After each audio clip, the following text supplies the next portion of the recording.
Look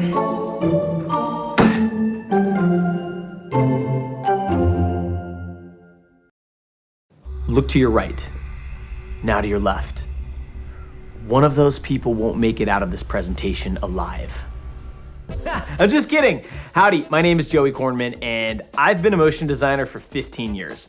I've worked on all kinds of projects, commercials, explainer videos, TV shows, digital campaigns, and along the way I've worked as a staff animator, I've freelanced, I've run a studio in Boston, Massachusetts, and I've even taught motion design at one of those fancy art schools. These days, I run School of Motion, an online school that teaches artists from all over the world the ways of motion design. In short, and I am short, I'm kind of obsessed with motion design. So in this presentation, I will teach you some of the basics of motion design and show you why it's an incredible time to add motion to your toolkit. I'll also go over the process that I use when designing for motion, teach you some basic principles of animation to get you started, talk about how to make money doing motion design, and show you how to get started if any of this actually sounds like fun. Sound good? Great. Let's start by answering a really easy question. What is motion design? If you're older than 30, you may have heard the term MOGRAPH, which is short for motion graphics. That term isn't as widely used anymore. Now we say motion design, and what the heck is motion design? I used to say something corny and vague, like imagine if you stuck a designer and an animator in a blender. So then I went the other way and I'd say something boring like, it's 2 parts graphic design, 1 part animation, and 3 parts conceptual thinking. That, my friends, is a terrible description of anything, and it doesn't really capture it either. So what if we don't define motion design as one thing or one field, but instead say, wait for it, motion design is a collection of overlapping skills, a tool set that can include graphic design, animation, visual effects, editing, 2D and 3D illustrations, interactive design, and even augmented and virtual reality. These tools allow you to communicate a message through the magical combination of design and motion. Hence, motion design. If you're ever hired to do motion design, what you're actually doing depends a lot on who's hiring you to do it, but we'll get into that more a bit later. First, let's talk about the motion design process. Being that this is Adobe Max, you're probably thinking that motion design happens mostly inside of Adobe After Effects. You know, that app that you opened that one time and then panicked and then closed it and then hid in the bathroom eating an entire sleeve of Oreos. The truth is that the process of making motion design is very similar to every other kind of design out there. It takes planning, it takes a process, iteration, polishing, things like that. The same way that knowing Photoshop doesn't make you a designer, knowing After Effects doesn't make you an animator. The secret is in the process. And here's the process in 5 easy steps. So why don't we look at an example of a project? Every project starts with some sort of brief, and in this case, the brief came from me. This was an internal project for School of Motion, and the brief went like this. Create a short intro for the video course, The Path to MOGRAPH, which covers the basics of motion design. The intro should touch on the themes and techniques taught in the class while leading the viewer on a journey. If you've ever worked for or at an ad agency, by the way, this may have triggered you, what with the vague, bland, mealy-mouthness of this generic brief. But in truth, this is often what we're given as creatives, and it's up to us to fill in the gaps. Which brings us to step 1, building out a concept. Every creative has a different process for coming up with ideas. One of my favorite techniques is called mind mapping. If you've never tried it, it's basically a free association exercise. You start with a basic idea. In this case, it's the path to MOGRAPH. Then you start riffing on that core idea. So what if I take the word MOGRAPH and type out the first thing that pops into my head? I think of software, which makes me think of all the Adobe apps I use in my work, but MOGRAPH also makes me think of techniques like animation and design principles, drawing, 3D. I could also riff on the word path, which makes me think of a literal path, so maybe you need directions, and directions are for going from A to B. Maybe you need a map. Ooh, maybe you're on a tour, like a path that takes you on a tour through a motion design project. Neat. But a path could also be a technical thing, like a path you draw inside of Illustrator or Photoshop, and those paths can have strokes and dashes and other designy things that can animate and almost act like a trail or a map. And all of these ideas start to connect together into something that triggers a visual concept in my brain. And that is why mind mapping is useful. You uncover as many ideas as possible, making sure to get the bad ones out of the way to discover some that actually work. And you generally end up with a specific idea that would have been a challenge to conjure up without doing all of that work. Next, I like to take that concept and blow it out into thumbnail sketches, as you will see in about 5 seconds. I am not a great illustrator, but this is actually a good thing. It forces me to ignore the prettiness of the design and to just focus on the overall concept and story that I'm telling. Riffing on this tour of a motion design project idea, I figured I'd start in a very meta way by drawing a pencil and paper, which could in turn be drawing something. The logo is what we need to end up with, so maybe the pencil sketch version of it animates on first. But then we follow a path into the digital world where a cursor could be tweaking shapes and making things more precise. I started sketching in elements from the apps I use to do motion design and trying to vary the compositions in each shot. Some are wide, some are close up. I don't have every single transition and beat thought out fully, but I'm starting to find a thread to get from pencil and paper to Illustrator to After Effects, all the way through to final render, and here's where I ended up. I know, underwhelming, but it's a start, a blueprint for the next step where we make it pretty. Step 2, style frames and design boards. If you're already a designer, this part is old hat to you. The only thing that's really different here is that your designs will eventually be moving. So you have to think about how you get from one frame to the next and how technically difficult the animation will be to execute. The design stage is where you figure out exactly what your piece will look like. What's the art direction? How big are things in the frame? How much detail is there? In the end, you'll create a set of design boards, essentially storyboards that are designed to give the animator a visual guide for the important moments in the animation. For these boards, I used a combination of stock imagery, screen grabs from After Effects and Illustrator, shape layers, and other built-from-scratch elements, and I used my crappy storyboards as the blueprint to build out every frame. It took a while, but here's where I ended up. Ta-da! By the way, don't say ta-da when you present work to your clients. For some reason, it's frowned upon. Now, there's a cool thing about these boards that you may not have noticed.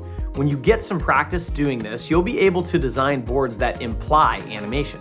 If we flip through the boards in a sequence, it almost looks like stuff is moving, and your brain kind of fills in the gaps. This is very, very helpful for the next step, which is step 3, making an animatic. You may have never seen that word before, animatic. It sounds a little dangerous, but don't worry. It's a simple concept, but a very powerful tool. See, here's the thing. You now have these beautiful boards that spell out how you want the animation to look and what the story is going to be. But you don't really have any idea how long each shot needs to be on screen, how long things are gonna take to move from A to B.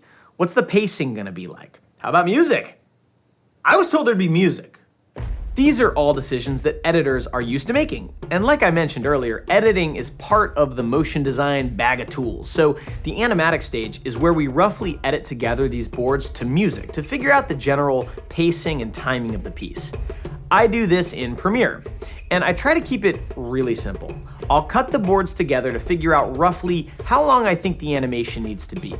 Then I'll pick some music and start cutting it together to find a nice rhythm, a nice little build up with a payoff. I'll tweak the timing until I'm happy, and then here is where we end up.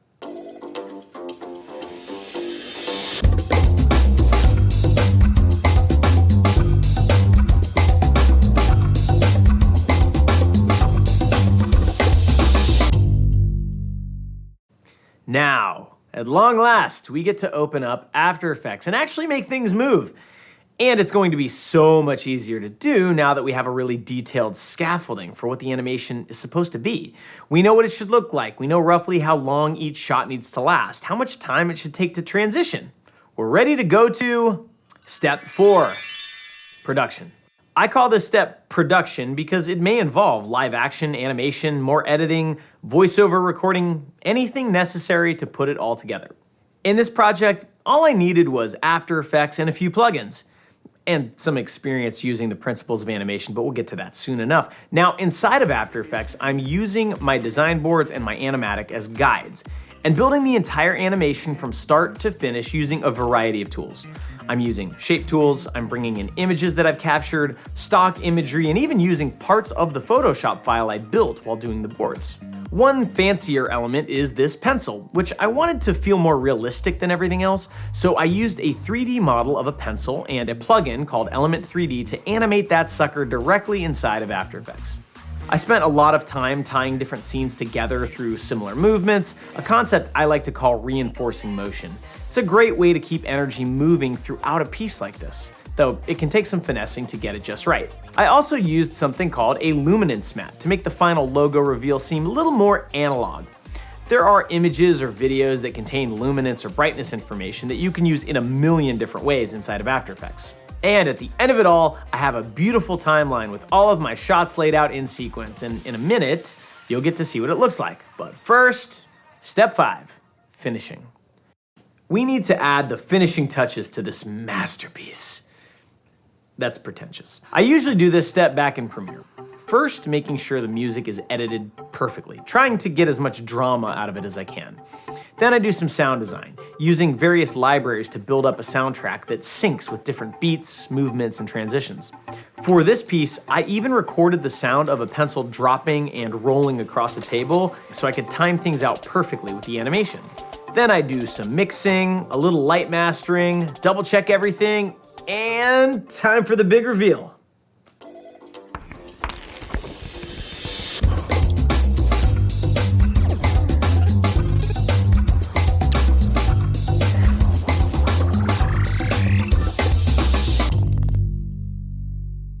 So maybe that intro animation didn't just change your life. Or did it? In any case, it's a real and very common example of the types of things motion designers are asked to do. The process may have seemed a little over-engineered or cumbersome at times, but I can tell you from experience that even simple projects like this one require a strong process, especially when you get clients involved and have to manage all of this while getting approvals along the way. I also hope that there were some animated moments in that intro that you thought were cool, where the movement really helped propel the piece forward and to keep you engaged. Animating can be pretty technical, but creating the movement that does those things I just described, that's basically the art of animation. And that's what I'd like to talk about next. I mentioned earlier that being good at Photoshop does not mean someone is a good designer. And hopefully it's obvious why that's the case. But I do find that artists who want to start incorporating motion into their work often fall prey to the idea that the tool you use is the most important thing. So let me smack that out of you right now, and don't tell HR. Animation is an art, and there are principles behind that art. Often, animators are taught that there are 12 principles of animation, but a bunch of those principles only apply when you're talking about hand-drawn animation or character animation. One of the best After Effects animators out there is Jorge Estrada, who runs Ordinary Folk in Vancouver. He came up with these 10 principles of animation that are geared towards motion designers.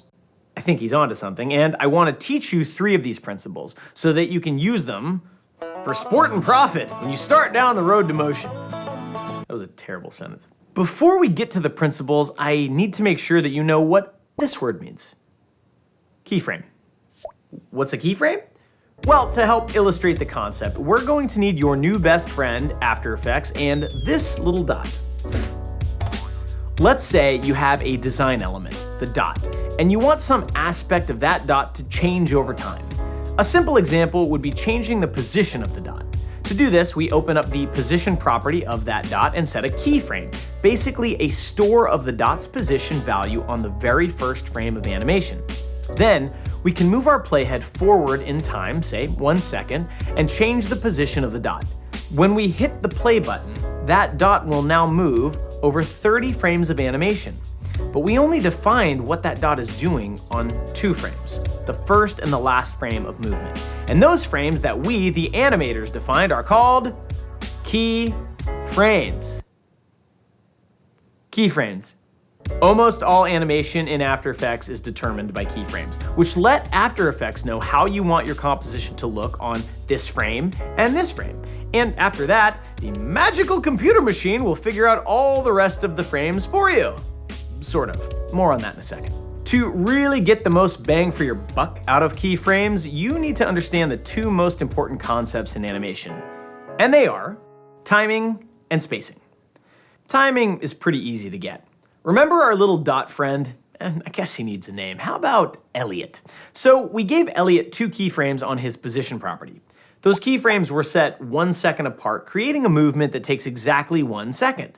So the timing of this move is 1 second. Pretty easy, right? Now let's move on to spacing, which is where a lot of the magic happens. Watching this animation play a few times, you're probably noticing that it feels very stiff and robotic. Maybe sometimes that's what you want, but I think Elliot would be much happier and confident in his dotness if he moved in a more interesting way. First though, let me explain why he's moving in such a stiff manner right now. If I select the 2 keyframes and then click on this button, After Effects can show me a graph of Elliot's position as it changes over time. Notice that the graph is a straight line that goes up and to the right, telling us that the X position is changing the exact same amount on every single frame in a linear manner, which is why these keyframes here are called linear keyframes. If I select these 2 keyframes, right-click them, go to Keyframe Assistant, and then click Easy Ease, something has happened to our graph. When I play the animation now, you should notice a pretty drastic difference. Elliot the Dot is moving much more naturally, taking some time to pick up speed, and then requiring a little time at the end to slow down. There's a sense of physics being in play now, and it's just sort of more interesting. But notice that even though Elliot seems to be moving faster in the middle of this animation, the keyframes are still only 1 second apart. The timing hasn't changed. Something else has. To clear up what's going on here, let's look at the original linear keyframe version of the animation. If we take all 30 frames of this movement and overlay them on top of each other, you can see that the spacing between each frame is consistent. But when we used that Easy Ease command, it changed the spacing between each frame. The spacing is more bunched up at the beginning and the end, and more spread out in the middle. When frames are closer together, it feels like Elliot's moving slower. And when things are further apart, Elliot's moving faster. The spacing is what's being affected here, but the timing remains unchanged. You can really exaggerate the spacing in animation, getting more contrast between the slow and fast parts of a movement, and this is a great way to make animation more appealing. Same timing, different spacing, completely different feels between these 3 options. Using good timing and spacing in your animations can take you really far. But of course, you probably want to learn a few other tricks, so let's talk about, wait for it,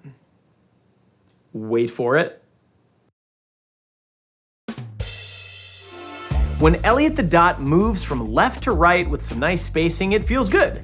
But we're not giving the viewer any hints that something important is about to happen, and this can sometimes make movements feel abrupt.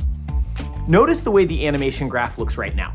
Reading it from left to right, you can see that it's flat at the beginning and the end, while Elliot is picking up speed or decelerating. And it's steepest in the middle, where he's gotten up to speed.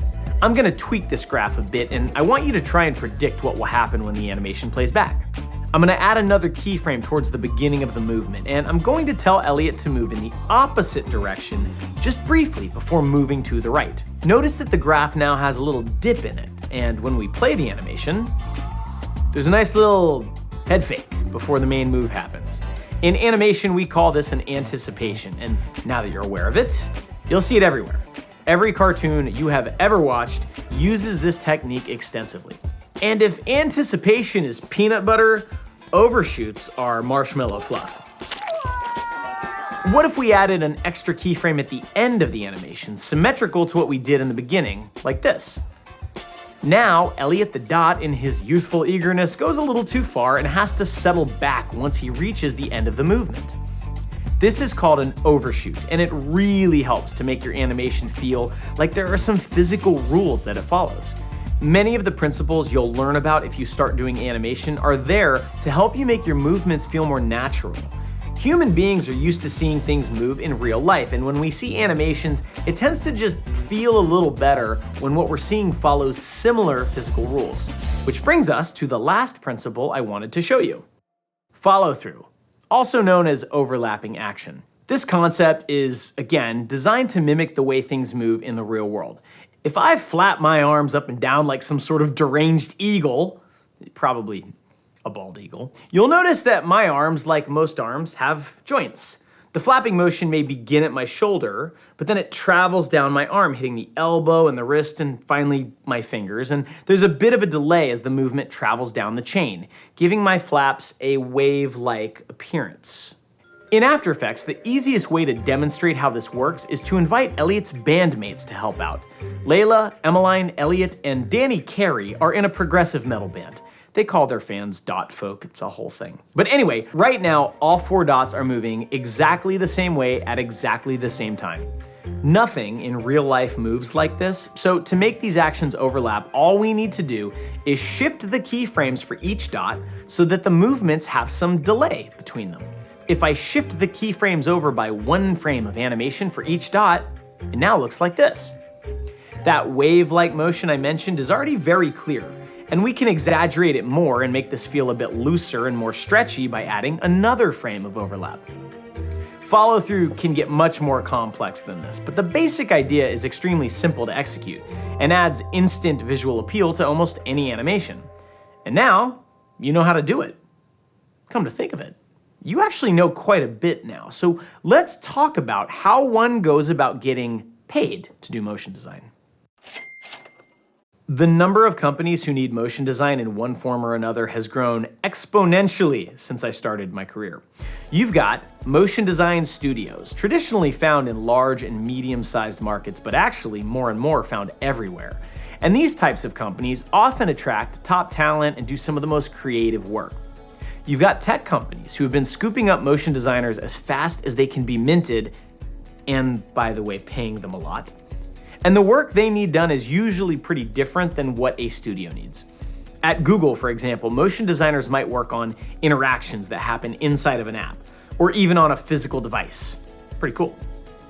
And then you've got everybody else who does anything, and I'm serious. Companies you would never imagine doing motion design have multiple motion designers on staff. Real estate companies, colleges, startups, car companies, cable networks, product companies. School of Motion alumni work at more than 5,000 companies all over the world. Earlier in this presentation, I suggested that maybe we should think of motion design as a set of skills, not a specific discipline. And if you think about it this way, the number of job opportunities or clients you can work with becomes practically infinite. We live in an age where everything is on a screen, and if it's on a screen, it's likely moving, and if it's moving, a motion designer made it move. So how much can you make doing motion design? This, of course, depends on a lot of variables, but we've done surveys in the past at School of Motion, and I want to share some of the data with you. Freelancing is extremely common in motion design, and it does seem like the average freelancer brings home a bit more than a full-timer, although of course there are trade-offs to that. However, if you like the digital nomad freelance artist lifestyle, that is definitely a thing in motion design. And if you are the super ambitious type, this next data point might be interesting to you. Motion design is, even after a few decades, still a new field. From what I can see, it hasn't been commoditized the way that some other creative fields have, and even with the advent of sites like Upwork and Fiverr that service the lower end of the budget spectrum, there's significant financial upside if you can serve your clients well. And so, how to get started? I'm gonna keep it simple. Step 1, open After Effects and play around with it. Since you're watching this Adobe Max presentation, you likely already have, or at least have access to an Adobe Creative Cloud account. So start playing around with timing, spacing, anticipation, and the other tricks I showed you today. And it's gonna be pretty uncomfortable at first, you know, like going too heavy on the Tiger Balm. But like anything else, you'll get the hang of it and start to see just how approachable animation can be. Step 2, practice. You may not have clients paying you to do motion design right away, but that should not stop you from making stuff. Animating is like any other skill. You can have the tool, but if you don't practice with it, you won't be very good. There are lots of great resources out there to help you learn and practice motion design. And you can take advantage of any or all of them. Step 3, once you're comfortable doing simple motion design, put together a portfolio. Nobody, and I mean nobody, cares how you learn to do motion design. You don't need a degree or a resume. You need a portfolio of work, even if it's all student work or personal projects. Everybody starts somewhere, and your first portfolio will look nothing like the portfolio you have in 5 years. So use Behance or take advantage of that Adobe portfolio account and put something together. Step 4, never stop learning. Motion design, software, technology, and even techniques are being improved and invented all the time. There are new tools out there that make it easier to add animation to software, new renderers to make 3D animation easier and faster, and plugins that can automate really tedious tasks so you have more time to be creative. You can plug into motion design communities on social media, through friends, or even through structured programs like School of Motion to keep your finger on the pulse of the industry. This isn't a field where you can rest on your laurels. You need to embrace the process of growth and get out there and go get after it. Yeah! Sorry. And step 5, thank you very much. I know that's not a step, but thank you for watching this presentation. I hope I was able to transfer to you some of the passion that I have for motion design. The field is just an incredibly welcoming place, and there's always a new challenge. And from what I'm seeing, there's also plenty of work. So good luck and happy keyframing.